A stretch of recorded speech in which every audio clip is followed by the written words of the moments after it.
What I got, you can't buy. It resides between my eyes. Walked through the fire, came out better on the other side. See, life's like a beach if you find the sand. And right now, I'm feeling like 100 grand. You are listening to Inspired Insider with your host, Dr. Jeremy Wise. Dr. Jeremy Weiss here, founder of InspiredInsider.com, where I talk with inspirational entrepreneurs and leaders. Today is no different. I have Jim Jacobs of FocusInsite.com, and that is INSITE.com. And Jim, before I formally introduce you, I always want to point out other episodes people should check out of the podcast. And you're an EO, and you're always learning. I've had some amazing people from EO on my podcast. Robert Hartline grew his two companies, actually a software company, and actually grew a chain of cell phone stores to over $100 million and sold it, and just a pretty amazing story. And so he did 2 episodes and really talks about productivity. And I'm not sure how he gets accomplished what he gets accomplished. I had EO member Adi Clevitt, she has a great podcast too, check it out, but she does SOPs for companies. She's an easy button for a company to produce SOPs so they can do things standardized and train their staff and make their business more saleable and all of that fun stuff. So check her out. Check that episode out. We geeked out, Jim, on our favorite productivity tools and software. So I still re-listen to that one, that and many more. And this episode is brought to you by Rise 25. At Rise 25, we help businesses give to and connect to their Dream 100 relationships and partnerships. And how do we do that? We actually help you run your podcast. We are an easy button for a company to launch and run a podcast. We do the accountability, the strategy, and the full execution and production. So we call ourselves the kind of the magic elves that work in the background and make things look easy for the host, but they can sit back, relax, have the conversation, and run their company. So, for me, the number one thing in my life is relationships. I'm always looking at ways to give to my best relationships. And I found no better way over the past decade to profile the people and companies I most admire and share with the world what they're working on. So if you've thought about podcasting, you should. If you have questions, you can go to rise25.com to learn more. And I'm excited to introduce Jim Jacobs. He's founder of FocusInsite.com. And they're a nationwide leader in qualitative recruitment. And they've served companies like Adobe, Tesla, Google, Microsoft, Salesforce. I can go on and on with the companies they served. Has some amazing stories because he's talking and their company's talking directly to the consumer, right? So that's what consumer insights are. And they help these companies make big decisions, not off of guesswork, but actually coming from the consumer. So check them out. He started the business with a broken arm, $20 bill, and he made the Inc. 5000, placed 6th on the Philadelphia Business Journal, soaring 76 in terms of growth rate. He's multi-talented. If you're watching the video, you can see in the background, there's this picture, and he's also a hockey coach, and he coached Malvern Prep to a state championship for the first time in 17 years. And as I mentioned, he's also a member of EO Entrepreneurs Organization, attended Harvard and Wharton School of Business for the executive education. Jim, thanks for joining me. No, thank you for having me. Pleasure to be on. So let's start with, I described a little bit about Focus Insight, but tell people more about exactly what Focus Insight does. No problem. So Focus Insight, what the heck is Focus Insight? What do? We are the nationwide leader in qualitative market research recruitment. So what the hell does that mean in English? Okay. So, Fortune 500 companies, not only Fortune 500, companies of all sizes, they have huge decisions to make on how they market their product or service. And the key to that is getting what people really think about their product, right? Interviewing people who use their product or who don't use their product. Why do you like it? What don't you like about it, right? So all those opinions, that information is extremely, extremely valuable to companies. So companies have, had one idea for some sort of marketing campaign and have changed it, done a 180 based on people's feedback. And so that happens all the time. And that's what we do is you supply the project, we supply the people. So, companies or market research firms who need people to participate in studies, that's what we do. We're going to get into that a little bit. And people can go to your website, and I don't know, do you have a lot of people joining the database? Because people can actually make money from doing this, right? Yeah, yeah. That's always fun for all my my men's league hockey buddies and golf buddies. It's like, the alcoholic beverages study, right? They get in, they get paid $150 to have drinks, right? So, And this is but online no, focus group.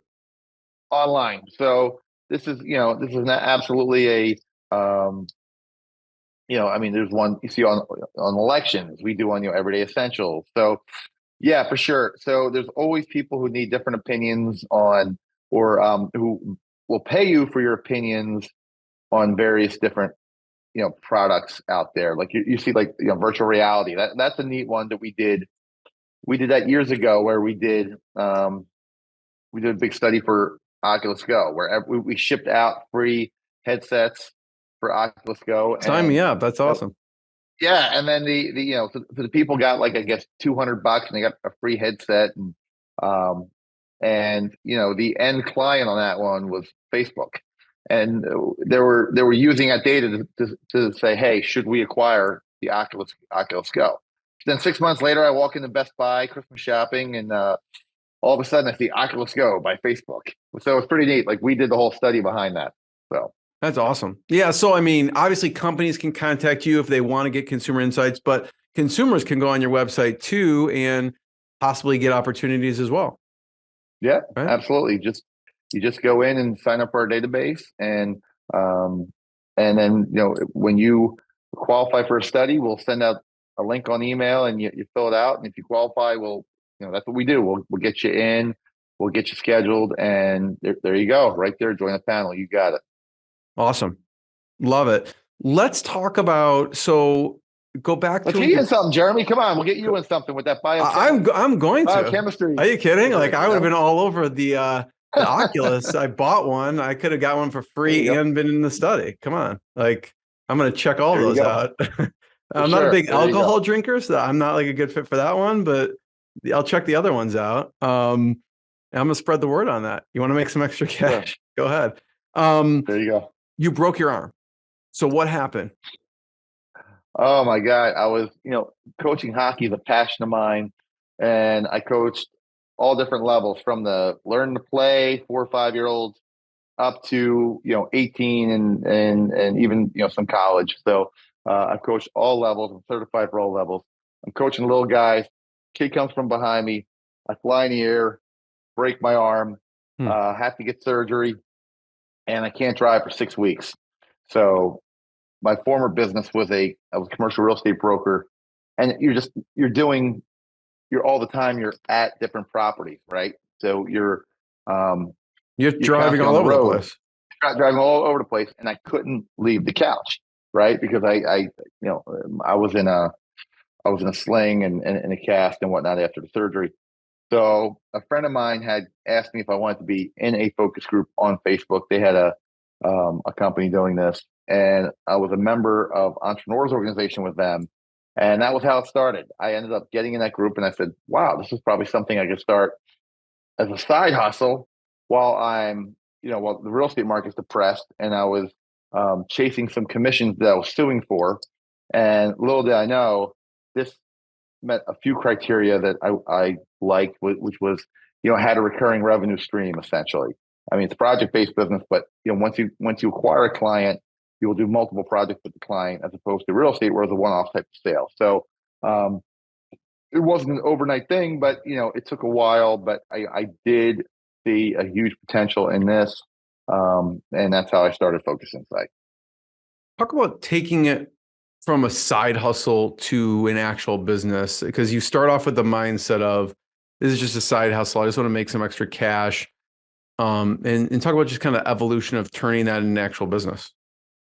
Yeah, sure. So it was wild. So it was just for some extra cash, and I had done a pretty big real estate deal, and the buyer, and commercial real estate can be very cutthroat. So the buyer and seller got together the day before we were supposed to settle, and they did settlement without me. So I had a pretty sizable fee, and it took, because it was a transaction that took over 2 years to conduct by the time you had environmental testing, and there was a lot of factors to it. Very complex transaction. And at the end, they both decided, well, we're going to remove him from the picture, and the seller can make more money, and the buyer can get it for a cheaper price. So get rid of the broker who put the whole thing together and kept the whole thing together.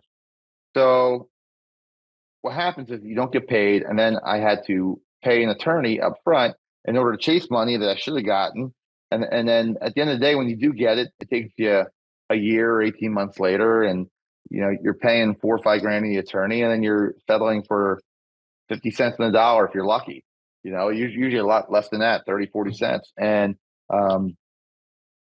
so I was doing that, and so I was doing the side hustle to pay the attorney, right? Just to pay attorney fees. And I was like, oh, this is kind of neat on the side. And then one thing became another, and then they called me, and they had a huge study on macular degeneration, which I didn't even know what it was, but I was able to look it up. And the piece of equipment that they were testing was like a $3 million piece of equipment, and they wanted that, and they needed a very specific target that no other company could get, and they needed ophthalmologists, right? But they wanted some who had fellowships and whatnot. So lucky for me, one of the guys who I played hockey with, he had just graduated ophthalmology school, so I had gotten a list of all the recent grads, fellows, and things like that. So we were able to fill a study that no one else was able to fill. And then they ordered a whole second round. They were so happy of it. I'm so happy about it. And then I got the check right away in 2 weeks. So I said, wow, you know what I mean? Like, why am I chasing money over here when I can get paid right away here? And my phone kept ringing off the hook for us to recruit people. And I said, you know what? This is a business I think I could scale. So that was when I said, you know what? I know it sounds nuts, but I'm going to go full in here and make this happen. And it's been a great run ever since. What was another client that you remember, not that I've made it, but that you remember you were especially proud of? Oh, well, you know what? It was probably the biggest one was Pinterest. When we signed Pinterest, because we got on the preferred vendor list, which was very extensive, and that was neat, right? Because that's an app that everyone has on their phone, everyone knows, and now we have a bunch of those. But it's really neat once you start landing those Fortune 500, Fortune 1000, internet, and you're like, wow, So because this went from an idea to now we have extensive vendor paperwork and lawyers filling us out. So there's a whole bunch of them, but we've done stuff for the major cosmetics. I mean, we could walk through your office or through your house and I can see product. Oh yeah, we've done studies for this. Yeah, we worked on that. So that's pretty neat. But yeah, I think the first big one was Pinterest. Once we were able to start working with them, that was really neat. Jim, you started with one service and your services have evolved a bit. Can you talk about just a little bit of the evolution of the services from when you first started till now? Because you offer several different things. Yeah, well, I mean, our bread and butter is qualitative recruitment, right? Which all that means is, you need 50 people who like to dine at Chili's or whatever it is. Like we'll find you those people. And I mean, I'm making it super simple on the consumer side, but some of them are very technical. Like we've done, the big thing right now is ChatGPT. Well, the past few years, that's all we've gotten is, hey, we need to speak with data scientists. We need to speak with people about machine learning, right? So that was a very specific discipline that we could get that people had a hard time getting to recruit for those panels, and now you see all the AI coming out. And we were kind of recruiting for a lot of different AI studies years ago, right? So qualitative recruitment is still our bread and butter, but a lot of our bigger clients want to come to us for the whole kit and caboodle. So we offer transcription, translation, some of those things, but 95% of our business is the qualitative recruitment for sure. I did a series on, because I really tend to geek out on direct response marketing and copywriting. And so I had a stint of some of the top copywriters, direct response marketers, and they say the way they produce amazing content or in copy is asking the customer. and, putting those insights in the customer's words into the copy, right? And that's basically, you're getting these direct insights from the consumer. I'd love to know one of these market research studies and what you found that was interesting. I know one of them we were chatting out before we hit record was Apple. So can you talk about that one? Well, that was one. And we've done a few different things with the iPhones and whatnot. And this is just a story that's been told to us. We didn't actually do this one, but when Apple was doing the iPod, okay, they didn't know what colors to make it, and they had different groups, and people were like yellow, really yellow, and everyone decided on yellow. And then when you left, you got to pick one of the many colors of iPod to keep as your gift for participating. So everyone picked white. So that's how they made the first iPod. White is the story that was told at the conference. I thought that was pretty neat. So Are some of those things baked into the study where it's like you're asking them, but then basically looking at what their actions are also? Yeah, I mean, for sure. I mean, and that's one of the other things. We've moderated a few different studies where different drink delivery systems, and that's what's really neat is all the latest and greatest and newest inventions and different ways to do things. I mean, we would do studies about Uber all the time. Uber, right? Before it was kind of like a perfected service. What do you like? What don't you like? What, right? So it's all very neat. And it's really neat to see how what we do is shaped every day. Like, for example, we did a study on diabetes, right? And it was a special app for the phone and a special thing to check your blood sugar. And so we did that study. It was a big study. And then 2 years later, a friend of mine's a pharmaceutical rep, and they're like, "Oh my God, it's the coolest product, that I'm going to be repping." And he told me all about it. I said, "Yep." And I'm telling them about the product, and they're like, "I just went to training on this 2 days ago. And how do you know all about it?" I said, "Well, because we did the study." So I love it. What were some of the key hires in the evolution, right? It starts off you on your couch making side cash, right? So what were some of the key hires that you had to make to grow the business? Oh, wow. You know what? And if you ever read, you meet with a lot of EO guys, but it's all the people, right? It's people, strategy, execution, cash are the four pillars to scale any business. And number one is the people, the people, the people, the people. My number two in command is Leanna Wood, and she was actually someone who I met through Upwork during the initial stages of the business, who had a little bit of a market research background, and was just me and her. What right? were you hiring for at the time? What were you looking for? An assistant. Oh. Okay. So, now, like, for example, last year we did business with 102 clients, right? So, but yeah, I was looking for an assistant, and, I was really able to hone in on something. And this is pre-COVID, right? So, but there was a number of people who had young kids, who had great job skills and college degrees, and they just wanted the flexibility to be able to work from home. So that's what we created before COVID made it prevalent. But we were on the cutting edge there of, how do we have a work from home company? I mean, I go into an office, but it's kind of like it's a shared office facility that John Ratliff owns and he's, big in this, he's part of scaling up with Vern Harnish, but another entrepreneur. But yeah, for sure. Leanna was absolutely one of our key hires.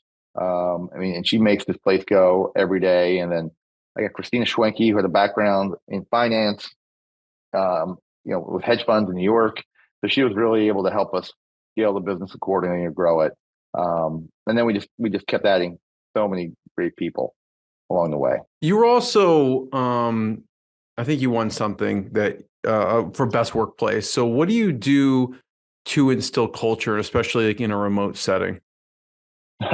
Well, Leanna's a big part of that, right? She's very big into culture, and she does a great job leading the way. But we all do, right? So we want, we look at, if you're going to go to work every day, why can't it be enjoyable? Why can't you have fun with your coworkers, right? Like, why can't the workplace environment be somewhere where you want to be, right? And that's the whole way we've always treated it. Like we have once a week, 11:11 every Tuesday, an all hands call.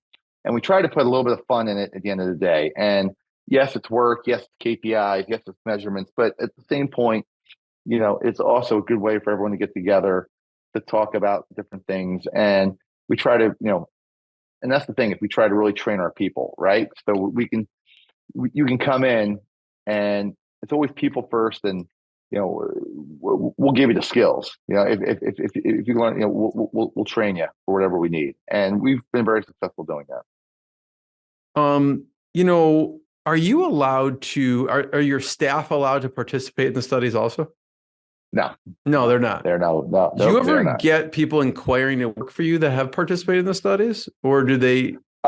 We've had people who have participated in studies who have come to work for us a year later or something, and they're like, "Oh my God, I've been in one of your studies, and a friend of mine told me about this incredible business, and I'd like to be a recruiter." And so, yeah, but once we have a pretty, you'll be terminated if you participate in a study if you work for us.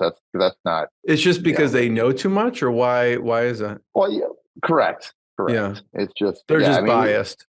Right, correct. We want unbiased opinions. So Got it. Correct. I would think that people doing the studies be like, "Oh, this is cool. Oh, this company. Oh, maybe I should work for them." But we've had that. We have people reach out all the time about that. You're big in education and big in personal development. You taught a seminar in college, and can you talk about the power of ask?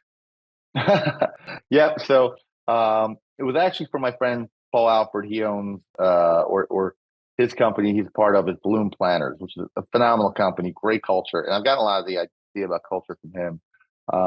But they wanted a fellow entrepreneur to come in and speak, and it was really neat for his for the newspaper side of the business, or for the advertising side of the business, where they would sell advertising on college campuses.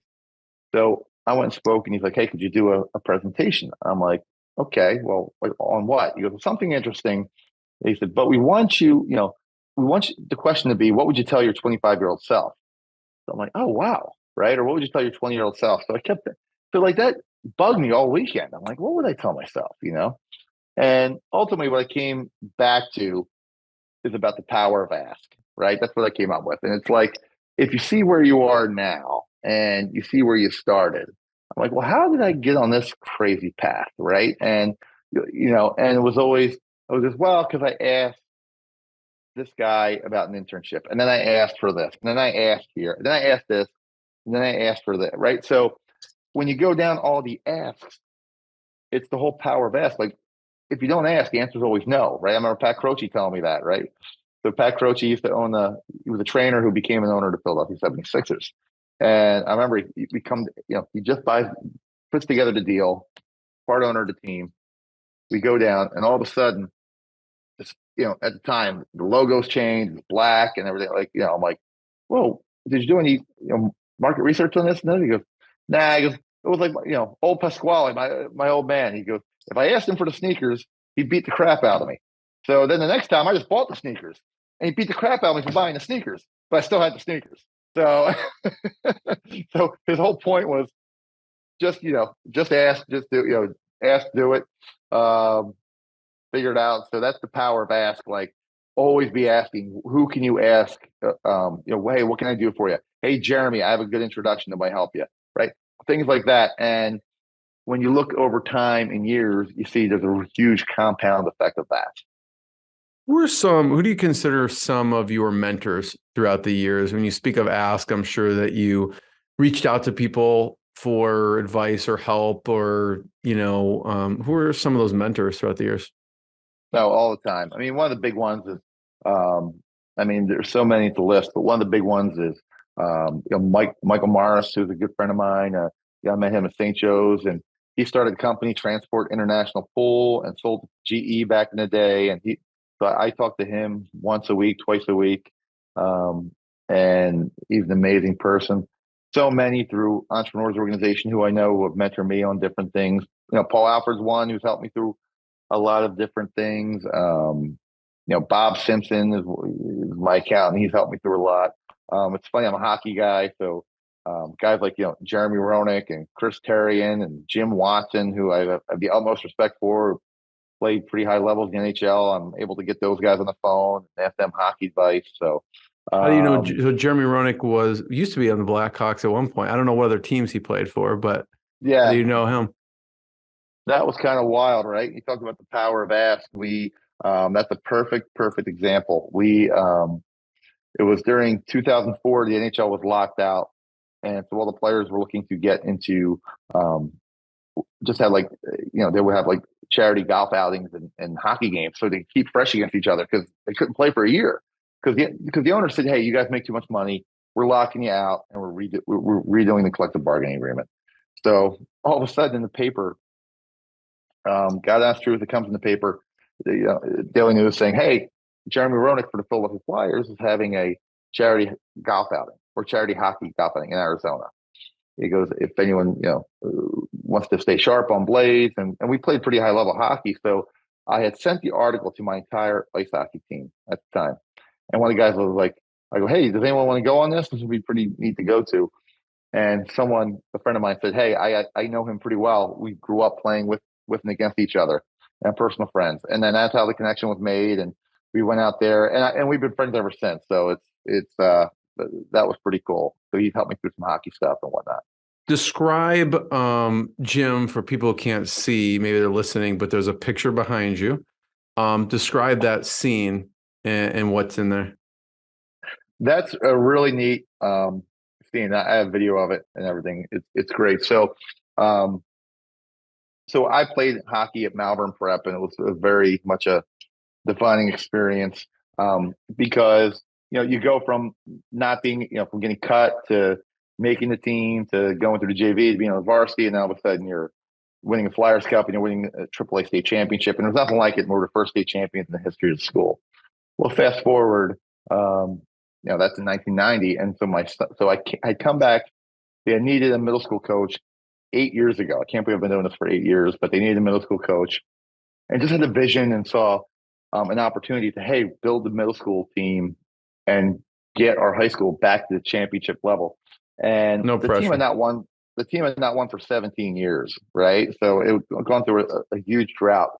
So it was a lot of recruiting and selling guys on the vision and getting guys to say, "Hey, look, I know the team's struggling now, but you got to look a few years down the road what this thing is going to be."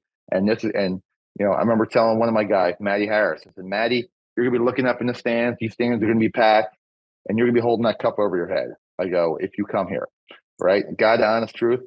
And 3 years later, that's exactly what he was doing. It was unbelievable. I got chills right now thinking about that. But that game went into overtime, and like I said, we hadn't won in 17 years. And my son ends up scoring the game-winning goal in overtime, wearing my jersey number, and the whole place went nuts. And it was all over social media. I mean, TSN in Canada had it on their social media page. I mean, every huge hockey channel on Instagram, like, it just blew up. There was millions of views. It was really an unbelievable story, and it all started with a vision, and not only the vision, but really having that vision fresh in your head and executing every day upon day, month upon month, and year after year. And then, we won it back to back. So it was really neat. It's amazing. The video on your phone. What is it of? Like, did you get it, or did someone send you the video? What is it? What's the video of? Just of the goal? It's of the goal. Of the goal. Oh, of that Yeah. goal. Yeah. Yeah. So someone shot that, and yeah, it was unbelievable. Amazing. So that's yeah. The social media manager for the team, Gracie at the time, she shot it and uploaded it and sent it to every hockey page, who reblasted it all over the place. It was really wild how big of a story that became in 24 hours. Jim, talk about what you brought from your hockey career and coaching into the business. Because I mean, sounds like all of the similar things. You had to give the vision, sell the vision, execute, practice. What did you bring from hockey to your business? It is so similar. It is unbelievable. Okay. So, I deal with 15, 16, 17, 18-year-olds in high school, and then some of the younger guys in middle school, all guys. And then all of a sudden when I'm dealing at work, it's all females, right? So, but they're all people, and it's all the same thing, right? You have to get people to see a vision that doesn't exist. You have to get people to believe something that is not there. Like, if I never told Leanna, right? Like, hey, Leanna, this is gonna be really neat. It's gonna be me and you working 50 hours a week to 60 hours a week forever, right? Like, don't sell that vision. Right. Like, what the hell's exciting about that? And what the hell's exciting was, hey, you're going to come over here and play hockey, and we're going to try to win a few more games next year. Like, what's exciting about that? Right. So I'm like, no, we're going to be the leader in this qualitative space in market research. We're going to be one of the top companies in the industry. And you know what? We took a lot of big swings, and we struck out a lot. Okay. But you know what? Like, we just hit the Inc. 5000 last year, top 25%, like you said. And, hockey, that was very difficult. There was lots of scars and pain along the way, and tough moments, tough conversations with kids, tougher conversations with parents, irate parents. But you know what? They all have championship rings now. And we hit the Inc. 5000, and when we're doing projects with some of the biggest consumer product companies in the world, and tech companies in the world, that was kind of our Stanley Cup. So they go absolutely hand in hand. But number one, it's, I think that the biggest job of the entrepreneur is to really help sell the vision, and then not only sell it, but work with the team to drive it every single day. And, you got to be willing to roll your sleeves up and get dirty, because if you're like, no one's going to lead if you're not willing to do these things. I'm curious, Jim, what you would say your superpower is. When I listen to you, you seem to be really good at the visual, like creating a visual for someone. You're painting the picture for that vision. You're not just sharing the vision, but you really, with that person, you paint the picture so they can see it. Imagine the people in the stands, imagine holding up that cup, even with the ads, imagine our products. We're watching the Super Bowl and we see a Super Bowl commercial, and the product that we helped, do the research for is on there, right? What would you say your superpower is in business? Yeah, developing people, right? Like, I believe very much in the equation 1 + 1 = 3. Okay. So that means if you come in, we're going to leave you a lot better than we found you. We have people who can come into our company as an entry-level recruiter and be promoted to a assistant project manager, or director within a short period of time, right? It's really on them, and it's kind of one of the things I say with hockey, right? We supply the opportunity, you supply the rest, right? So that's what I think that the key job of any coach or entrepreneur is number one, is your people, right? Is develop your people, show your people the way. You can't do it for them, right? But you need people who are driven, and to show them the vision and show them, I know this is where you are now, but this is where you can be, and this is where we can be together if we accomplish this, right? So, and to the credit of a lot of the guys I've coached, they've achieved that success. That picture is that moment. Everyone's like, oh, to many people, it's just a kind of guy jumping in the stands, right? But to me, that's hours upon hours of practices and work and vision and whatnot. And like those jerseys, the original jerseys that came out were unwearable, so we had to order last minute jersey, right? Like, it's like, and everyone's like, oh my God, they have the best jerseys in the league. Like, and no one has idea, right? It's like the duck where it's paddling super quick under, and it's all smooth, but you don't see everything that's happening underneath. And that's the way life and business is, so everything goes super awry and crazy. But no, by far, Jeremy, number one, developing people and making that 1 + 1 = 3, meaning when you get the people, the value of the whole is a lot more than the sum of the parts. What, Jim, should others be doing to help develop their leaders? What have you found kind of is baked into your process, or how you train, or what do you do that other people should be doing to help develop leaders? Yeah, for sure. So it's kind of wild. Through EO, I met Chris Ronzio. Chris Ronzio owns a company called Trainual. So Trainual is phenomenal. So we have everyone, we record different modules, different learnings, and we constantly train people through Trainual. And, it's like the old saying, like, what if we train them and they leave? It's like, what if we don't and they stay? Right. So, so we really try to have, different weekly trainings and try to train people on different facets of the industry and, get them, because a lot of them are, actually everyone is pretty much new to market research. So we train them within the industry. And, some of these people, some of the women have been out of the workforce for a little bit. Maybe they had some kids and they haven't worked in a few years and they want to get back in, or they want to start as a part-time recruiter.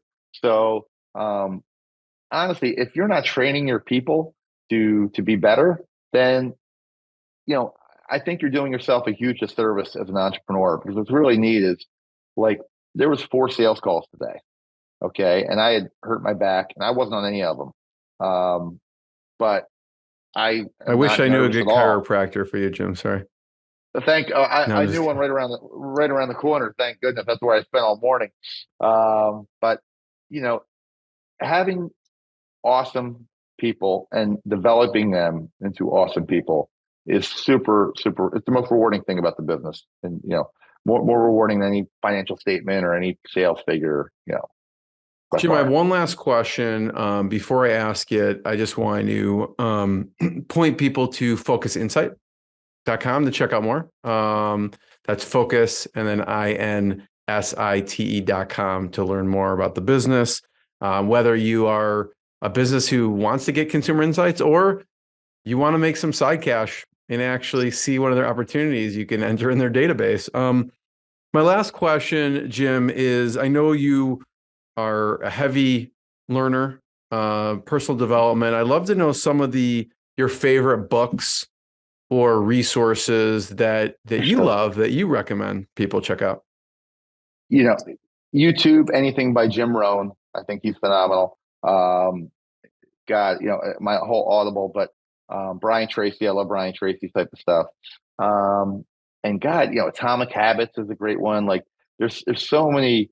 And I have one pep talk. I like to listen to that on my morning run in the morning. What is that?